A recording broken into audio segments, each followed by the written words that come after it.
Додека се чекаат учебници за дел од основците, неизвестно е дали и средношколците ќе ги добијат учебниците. Вработени во 2 печатници кои ги печатат учебниците за средно, 2 месеци не земале плата.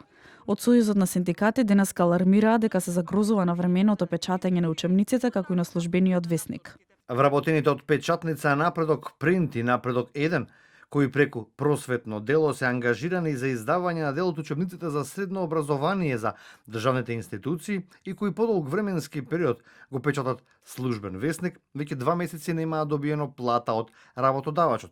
Работниците веќе со години немаат навремено здравствено осигурување, а 80% од нив се над 50 години старост и лекувањата ги плаќаат приватно. А дел од основците се уште чекаат учебници. Веќе втора недела учениците од 3 и 6 оделение немаат учебници по неколку предмети. Поранешниот просветен инспектор Ѓорги Илиевски за Студио 10 вели дека новата концепција е целосно промашена, а тоа повлекува проблеми со учебниците. Сега најголемиот интерес на министерот за образование и наука и за некои други е тендерот. Кој да го добие? Колку проценти да се добијат?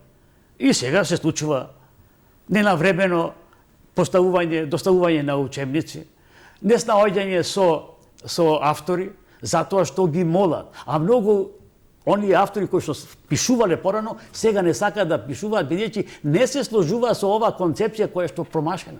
Министерот за образование Јетон Шакири вели дека оваа година проблемот е во постапките за одобрување и печатење. Додава дека сите учебници за основно образование кои се одобрени од Националната комисија за учебници се испечатени и дистрибуирани до училиштата. Останатите ќе се печатат и испорачуваат веднаш откако ќе биде донесена позитивна одлука за нивно користење. А во најголем дел се учебниците за 6 оделение.